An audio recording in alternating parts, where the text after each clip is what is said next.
신명기 29장 29절 한 절의 말씀만 함께 읽도록 하겠습니다. 시작. 이 세상에는 주 우리의 하나님이 숨기시기 때문에 알 수 없는 일도 많습니다.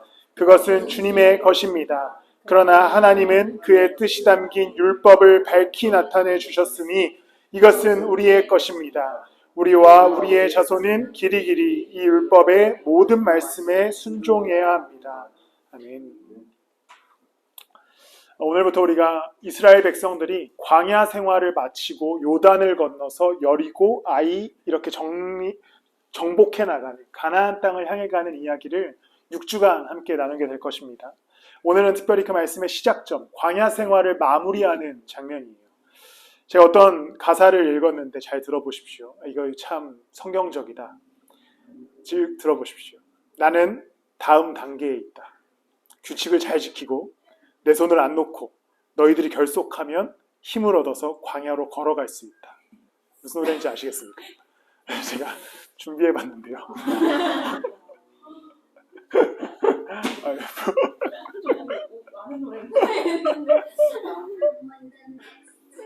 가사를 잘 들어보십시오.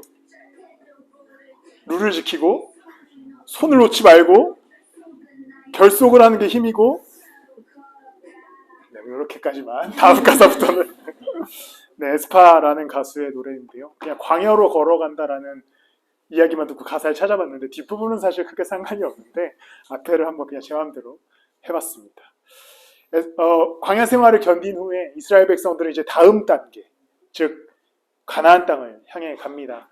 그 가나안 땅을 향해 가기 직전에 하나님께서 모세를 통해서 이스라엘 백성들에게 마지막 가르침을 쓰는 성경이 신명기입니다.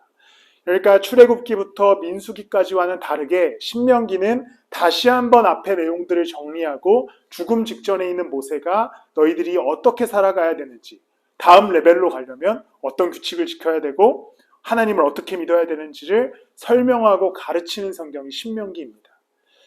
오늘은 이 신명기 말씀을 통해서 우리가 어떠한 하나님을 좀 어떻게 따라가야 할 것인가를 나누어 보고자 합니다. 특별히 신명기가 계속해서 강조하는 단어가 있다면 29장 16절에서도 기록되는 기억하라는 거죠. 하나님을 기억해라. 너희들을 구원해내신 하나님, 너희들의 하나님을 기억해라는 이 내용을 신명기 자체적으로 계속해서 강조합니다. 그 중에서 우리가 오늘 함께 보는 신명기 29장은 너희들의 잘못을 좀 기억해라 라고 하는 내용입니다. 그러니까 이스라엘 백성들이 수없이도 광야에서 저질렀던 범죄, 조상들의 죄를 좀 기억해라. 너희들의 조상들이 왜 죄를 졌고 왜 심판 아래 있을 수밖에 없었는지를 기억해라 라고 하는 내용의 장이 바로 신명기 29장입니다. 앞에 보면 제사, 또 어떻게 하나님이 너희들을 구원하셨는지, 신명기 8장을 보면 어떻게 광야에서 너희를 지키셨는지, 이런 기억들에 관한 이야기들이 나오다가 29장에 이르러서는 너네 그러면 안 된다. 이렇게 살면 안 된다. 너네 조상처럼 이렇게 살다가는 거짓골을 못 면한다. 이렇게 이야기하는 장면이 신명기 29장입니다. 우리 이 말씀을 통해 오늘 설교의 제목 중에 일부가 이제 주의사항입니다. 주의사항. 우리가 어떻게 하나님을 따라가는 삶 가운데, 우리가 그리스도인으로서 살아가는 인생 가운데 어떠한 주의사항을 가지고 살아갈 것인가. 이 말씀을 신명기 말씀을 통해 함께 나눠보고자 합니다. 먼저 우리는 고집을 버려야 합니다. 신명기 29장 19절 말씀을 보면 이렇게 기록됩니다. 제가 대신해서 읽겠습니다. 그러한 사람은 이러한 저주의 말을 들으면서도 속으로 자기를 달래면서 내 고집대로 하여도 만사 형통할 것이다 할 것이다. 하나님을 배반하고 우상 숭배를 했던 이스라엘 백성들이 심판에 관한 이야기를 들어도 들은 척을 하지 않습니다. 고집을 부리는 거죠. 우린 잘하고 있어. 이 정도면 괜찮아. 내가 금송아지 하나 정도는 만들어도 문제없어. 계속해서 이스라엘 백성들은 자신들의 생각과 신앙과 잘못된 믿음을 고집스럽게 밀어붙여 갑니다. 그러자 광야 생활 안에서도 하나님의 심판이 그들 가운데 임하게 되죠. 신앙생활에 있어서 우리가 그리스도인으로서 살아가는 데 있어서 가장 주의해야 하는 게 바로 이 부분입니다. 우리는 우상을 만들지 않잖아요. 우리가 금송아지를 만들거나 세워놓고 절은 하진 않지만 우상 숭배에 있어서 가장 문제되는 것은 내 고집입니다.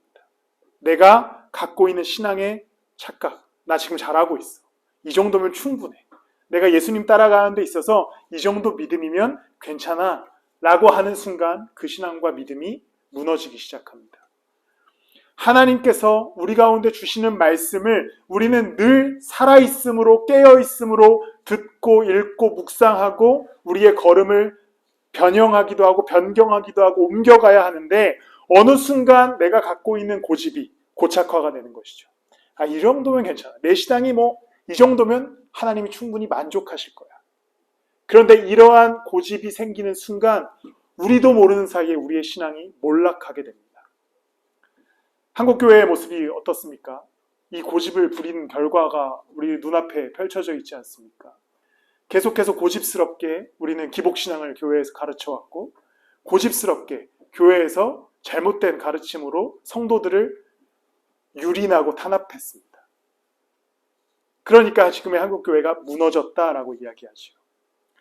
그리고 우리의 신앙도 마찬가지입니다. 이건 교회의 모습뿐만 아니라 우리의 신앙이 마찬가지죠. 나 잘하고 있어.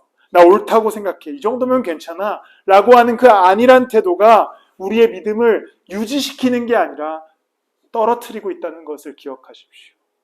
우리는 늘 깨어서 내가 잘 걸어가고 있는가? 지금 내가 믿고 있는 하나님이, 내가 읽고 있는 이 하나님의 말씀이 정말 나에게 어떠한 이야기를 해주는가를 지속적으로 확인할 수 있어야 됩니다. 그래서 내가 꺾어야 할 고집이 있으면 꺾을 수 있어야 돼요. 그러니까 우리가 쉽게 그냥 주일에 교회 생활하는 것에서도 내가 이 정도로 예배드리면, 내가 이 정도로 교회에 헌신하면 괜찮아. 그러면서 마음의 평안을 얻습니다. 그래서 어떤 문제가 생깁니까? 그냥 교회에서 노동하는 것으로 위로를 얻는 거죠. 나 고집스럽게. 이 정도면 괜찮아. 잘하고 있어. 나 예배 드렸으니까 괜찮아. 잘하고 있어. 그러나 하나님께서 요구하시는 것은 그런 어떠한 규칙을 지키는 것으로 인하여서 위로 얻고 평안을 얻으라고 하신 것이 아니라 삶에서 나를 따라오라는 것이죠. 끊임없이 깨어짐으로, 끊임없이 변화됨으로, 끊임없이 걸음을 옮김으로 하나님을 쫓아오라고 얘기하시는 것이 하나님의 뜻입니다. 이스라엘 백성들은 이제 그 고집을 꺾어야 할 때가 됐습니다. 이제 가나안 땅을 향해 가는 순간 그들은 고집을 부릴 수 없었어요. 그들의 고집, 우린 잘하고 있어. 우리는 금송아지 정도는 괜찮아. 우리는 하나님 말고 다른 신을 섬겨도 문제가 없을 거야 라고 하는 그 어리석은 신앙에서 벗어나야만 이스라엘 백성들은 하나님의 형통에 거할 수 있었습니다. 신앙의 안일함에 빠질 때 고집을 부리지 마십시오. 나 이 정도면 괜찮아. 내 삶이 힘드니까. 예수님 이 정도로만 믿어도 예수님이 날 잘 이끌어 가실 거야. 이러한 안일한 믿음에 빠지지 않으시기를 바랍니다. 히브리서 3장 12절과 13절 말씀을 우리가 함께 읽도록 하겠습니다. 히브리서 3장 12절과 13절 말씀입니다. 시작. 형제자매 여러분 가운데 믿지 않는 악한 마음을 품고서 살아계신 하나님을 떠나는 사람이 아무도 없도록 여러분은 조심하십시오. 오늘이라고 하는 그날 서로 권면하여 아무도 죄의 유혹에 빠져 완고하게 되지 않도록 하십시오. 13절 말씀에 어떻게 나옵니까? 오늘이라고 하는 그날 주의해라. 이것이 우리가 그리스도를 따라가는 삶의 태도가 돼야 됩니다. 그냥 내가 지금까지, 여태까지 신앙생활 잘해왔으니까 나 잘하고 있는 걸 거야. 이런 착각에서 벗어나야 됩니다. 고집스럽게 이 정도만 해도 괜찮아. 이런 착각에서도 우리는 벗어나야 됩니다. 하나님이 만약에 오늘 갑작스럽게라도 걸음을 옮기라고 하면 옮겨가야 하는 것이 이스라엘 백성들의 광야 생활이었듯이 우리의 인생 가운데, 우리가 삶을 살아가는 가운데 오늘이라고 하는 어느 날 하나님이 말씀하실 때 그 말씀에 순종할 수 있어야 되는 것이죠. 그것이 우리의 믿음을 가지고 이 땅을 살아가는 삶의 태도가 되어야 됩니다. 고집을 부리면 그것은 무너지는 믿음을 갖게 됩니다. 여러분들의 신앙 가운데 어떠한 고집이 있으십니까? 고집스럽게 난 잘하고 있다라고 생각하신다면 고집을 좀 꺾어 보십시오. 말씀 앞으로 나아가 보십시오. 오늘이라고 하는 그날 매일매일 하나님의 말씀이 나한테 어떻게 이야기하고 계십니까? 오늘 나로 어떻게 살아가게 하시는가? 그 말씀이 나에게 어떻게 걸음을 옮기게 하시는가? 그 살아있는 말씀이 여러분들 가운데 임재할 때 진짜 넥스트 레벨로 우리는 걸어갈 수 있게 될 것입니다. 고집을 버리십시오. 어떠한 고집을 갖고 계시든 무조건 버리십시오. 고집을 꺾을 줄 아는 믿음이 진짜 믿음입니다. 우리는 능력 있는 그리스도인 하면 어떠한 생각이 드십니까? 보통은 적어도 금식을 한 40일 해야 능력 있다. 사람 정도 몇 명 고쳐봐야 저 능력 있다라고 생각하지만 진짜 능력은 그리스도인의 능력은 무엇인지 아십니까? 진짜 그리스도인의 능력은 하나님을 두려워하고 하나님께 나를 꺾어놓는 사람이 진짜 능력 있는 사람입니다. 막 손에서 불 안 나가도 내가 하나님을 두려워하는 마음으로 내 인생을 하나님 앞에서 살아가는 자, 그들을 향해서 우리는 능력 있는 그리스도인이다 라고 이야기할 수 있습니다. 왜냐하면 그때부터 하나님의 능력이 그들의 인생 가운데 임재하기 시작하죠. 이스라엘이라고 한 나라를 생각해 보십시오. 아무것도 없는 나라였습니다.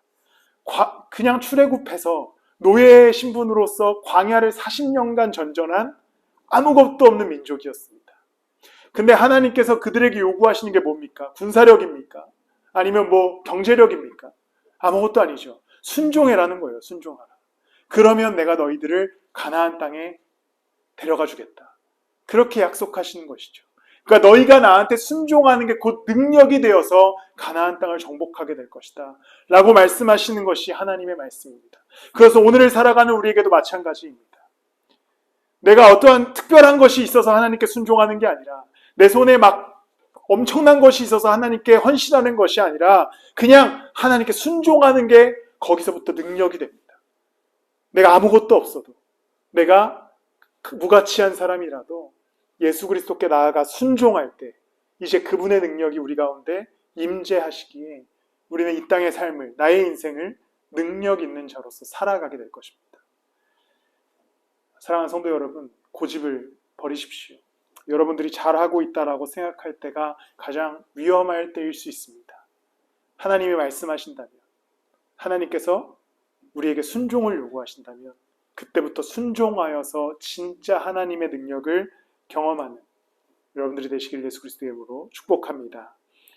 두 번째로 이스라엘 백성들에게 모세가 앞에 서론에서 얘기했듯이 계속해서 강조하는 것은 하나님을 기억하라는 겁니다. 29장 25절 말씀을 제가 대신해서 읽겠습니다. 그들은 주님께서 이집트 땅에서 그들의 조상을 인도하여 내실 때에 주 조상의 하나님과 세운 언약을 버리고 그들이 알지도 못하고 주님께서 허락하시지도 아니한 신들을 따라가서 섬기고 절했다. 이스라엘 백성들의 문제가 뭐였냐면 그들의 조상들을 이집트에서 건져내실 때에 주셨던 약속을 어기고 우상에게 절하고 섬겼다라는 것이죠. 이스라엘 백성들이 지속적으로 일으켰던 문제가 이집트로부터 건져내 주신 구원의 하나님에 관한 사실을 잊어버리는 데부터 시작됩니다. 이스라엘이라고 하는 그 나라는 이집트에서 평생을 노예로 살았던 자들인데 거기서 건져내셔서 국가를 이루어 가시는 분이 하나님이신데 그 사실을 잃어버리는 거죠. 잊어버리는 겁니다. 그리고서는 다른 신들을 세워놓고 내 하나님이다, 내 신이다 라고 고백하는 실수를 저지르는 것이었죠. 이스라엘이 해야 될 것은 별게 없었습니다. 우리를 출애굽시키신 분이 하나님이시다 그 사실을 기억하고 그 기억대로 살아가는 것이 이스라엘의 사명이었습니다. 그런데 그것이 사라지는 순간 이스라엘이라고 하는 나라는 무너질 수밖에 없었죠. 이것은 우리에게도 동일하게 적용됩니다. 우리는 예수 그리스도의 십자가로 인하여서 죄로부터 해방을 얻고 구원을 얻은 자들입니다. 그리고 우리에게도 동일하게 영원히 함께 하시겠다는 약속 안에서 살아가게 하십니다. 그렇다면 우리에게도 동일하게 요구하시는 것은 기억하라는 거죠. 너희를 구원한 그리스도를 기억해라. 그리고 그 기억으로 살아가라 라고 명령하시는 겁니다. 그러니까 단순히 세상의 기억, 세상의 생각, 세상의 가치로 살아가라고 얘기하는 것이 아니라 너희를 구원하신 예수를 기억해라. 그가 너희를 구원했으니 그 기억 안에서 살아가게 하시는 것이 예수 그리스도의 가르침입니다.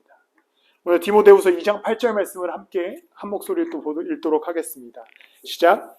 내가 전하는 복음대로 다윗의 자손으로 나시고 죽은 사람 가운데서 살아나신 예수 그리스도를 기억하십시오. 이게 스크린에 나오니까 더 피 같네요. 어쨌든 바울이 디모데에게 편지하면서 이 장면이 어떤 장면이냐면 이 뒤에 내용이 어떤 내용들이 나오냐면 자기가 그 기억 때문에 고난을 받고 감옥에 갇히고 매맞았다라는 이야기를 하는 겁니다. 이제 바울도 계속해서 강조하는 것은 복음대로 다윗의 자손으로 나시고 죽은 사람 가운데서 살아나신 예수 그리스도, 즉 그 죽음에서 이기셔서 너희들을 구원하신 그리스도를 기억하라는 겁니다. 그리고 나서 이 뒤에 말씀을 보면 그냥 기억해야지 라고 끝나는 게 아니라 그 기억을 가지고 살아가라 라고 명령하는 겁니다.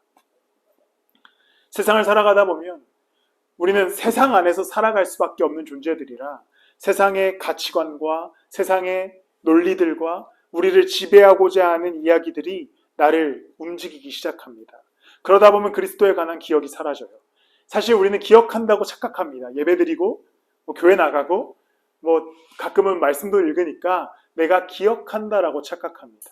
그런데 진짜 기억하는 것은 무엇이냐면 예수 그리스도를 기억하기 때문에 그가 나를 구원하여 주셨다는 사실을 기억하기 때문에 이제 그 기억으로 살아가는 것까지가 기억하다라고 하는 동사의 완료입니다. 그러니까 그냥 세상의 가치관대로 살아가고 세상에 휩쓸려서 살아가고 내 마음대로 살아가다가 주일에 와서 예수님 기억합니다. 계셨군요. 라고 하는 게 진짜 믿음이 아니라 그냥 내 삶의 걸음걸음에서 그리스도를 기억하는 것. 그래서 그분의 뜻과 그분의 말씀과 그분의 가르침대로 살아가는 것이 진짜 우리의 기억이 되어야 되는 것이지요. 이스라엘 백성들은 하나님을 기억해야 했습니다. 40년이라고 하는 너무나 긴 세월을 광야에서 보냈지만 그들에게는 구원하여 주신 하나님, 아브라함과 이삭과 야곱의 하나님을 기억해야 할 의무가 있었고 그 기억은 이방신과 우상을 섬기지 않고 하나님께만 순종해야 되는 그 명령 안에 거하는 것이었습니다. 예수 그리스도의 십자가를 기억하십시오. 그것은 지식적인 정보, 기억의 새로운 이런 기억력의 회복이 아니라 내 삶으로 기억하는 것입니다. 보통 몸으로 배우는 것은 까먹지 않는다 이런 이야기들을 들으셨죠. 뭐가 있을까요? 걷는 거 까먹지 않으시잖아요. 걷는 거 까먹으시면 안 되니까.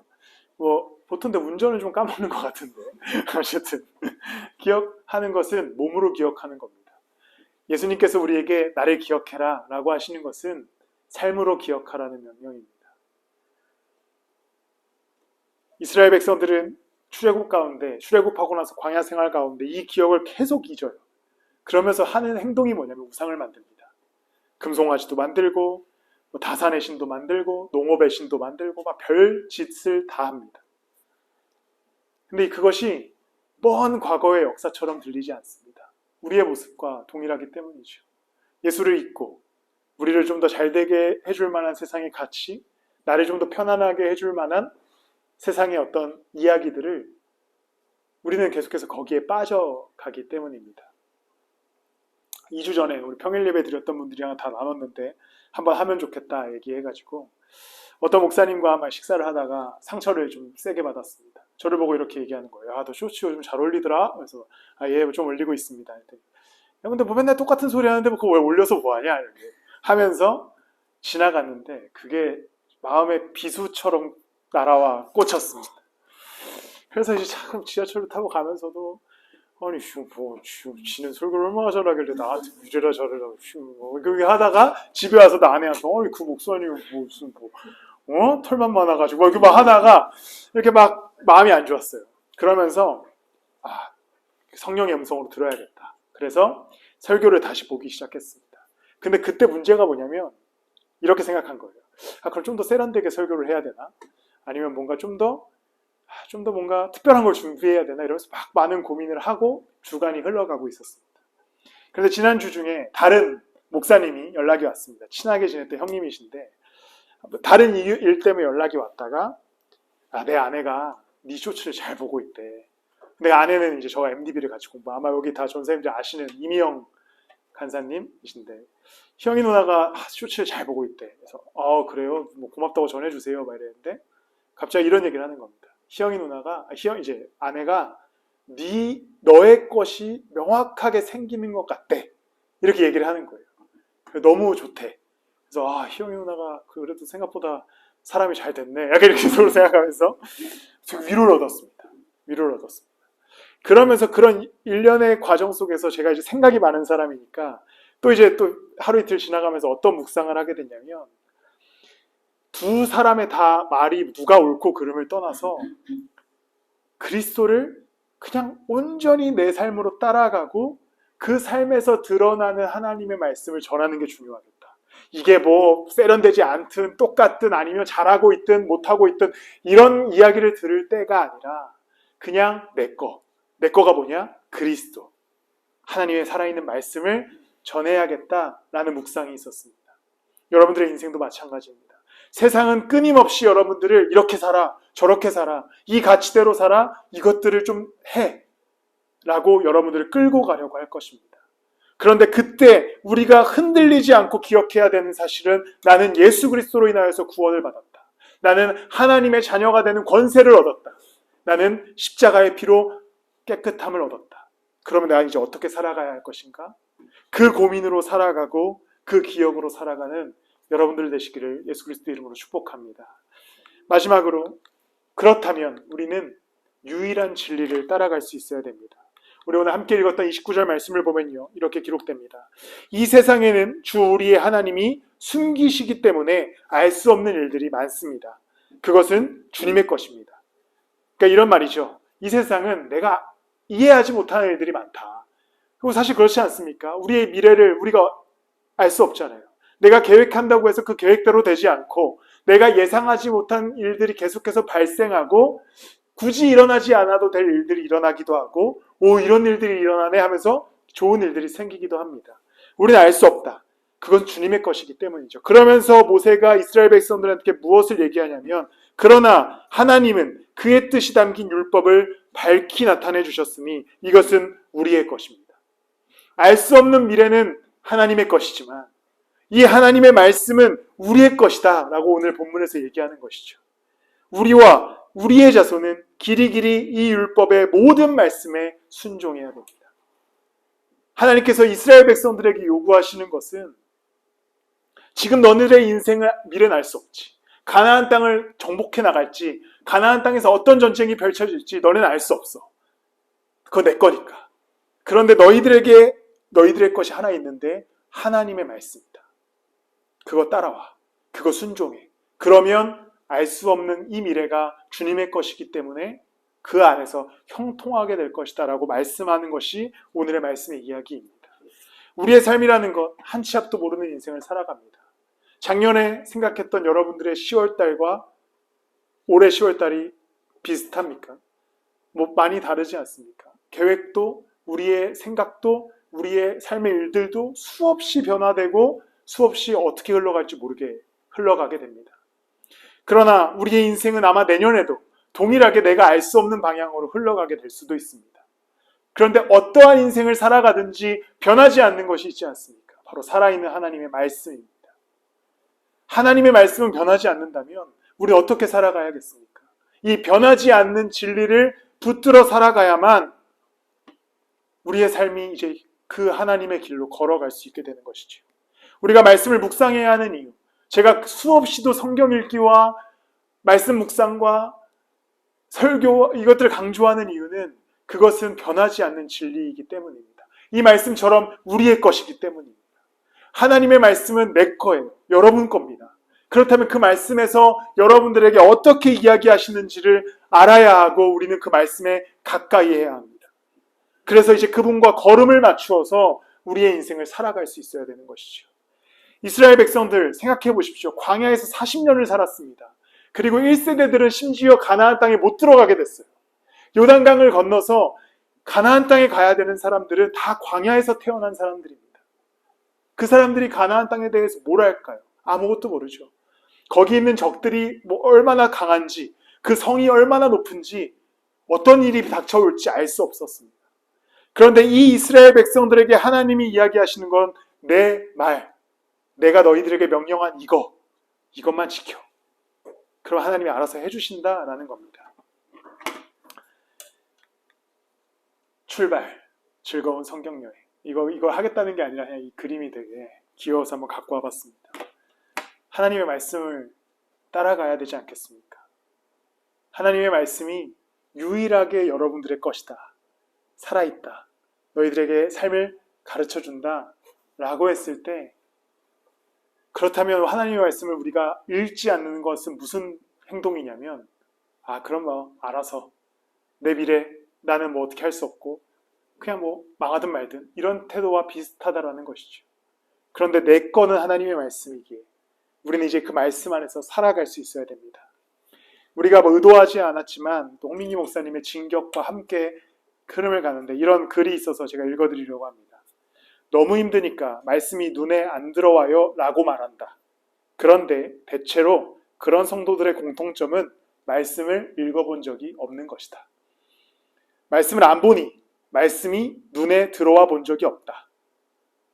누구 이야기를 하는 것 같습니까? 여러분들의 이야기를 하는 것이죠. 말씀을 읽으십시오. 여러분들 거라고 오늘 본문에서 이야기하잖아요. 이 말씀에 이 문장의 감동이 저만 느껴집니까? 우리의 알 수 없는 미래는 주님의 것인데 너네께 있대. 하나님의 말씀이라고 얘기하고 있습니다. 말씀 안에서 거하고 살아가실 때 이제 주님께서 계획하신 미래, 주님께서 우리에게 펼쳐주실 그 인생 가운데 우리를 거하게 하실 것입니다. 말씀을 마무리합니다. 신명기 30장 11절에 죄송합니다. 준비를 못했네요. 하나님께서 29장에 이제 이런 이야기를 하고 끝나잖아요. 그 이스라엘 백성들이 이렇게 생각할 수도 있을 것 같아요. 율법 어려운 거 주셔놓고 뭘 지키라 말아야. 근데 30장 11절에 모세가 이렇게, 모세는 T인가 봅니다. 이렇게 얘기합니다. 오늘 내가 당신들에게 내리는 이 명령은 당신들이 실천하기 어려운 것도 아니고 당신들의 능력이 미치지 못하는 것도 아니다. 무슨 말씀이신지 이해가 되시죠? 하나님의 명령은 여러분들에게 올무를 주기 위함도 아니고 여러분들에게 어떤 특별한 미션을 주기 위함도 아닙니다. 너무나 쉬운 이 하나님의 말씀을 지켜 행할 때 이제 다음 레벨로 내가 너희들을 인도해 주겠다라고 하는 약속입니다. 고집을 꺾으십시오. 잘하고 있다는 생각을 하지 마시고 하나님의 말씀 앞에 깊이 순종하시기를 바랍니다. 그리고 늘 여러분들의 인생에서 여러분들을 구원하여 주신 그리스도를 기억하십시오. 그 기억 안에서 우리를 살아가게 하실 것입니다. 마지막으로 하나님의 말씀을 늘 가까이 두십시오. 그건 여러분들의 것이기 때문입니다. 우리 제가 같이 함께 찬양할까요? 우리 아까 했던 찬양인데 주 앞에 엎드려 함께 찬양하면서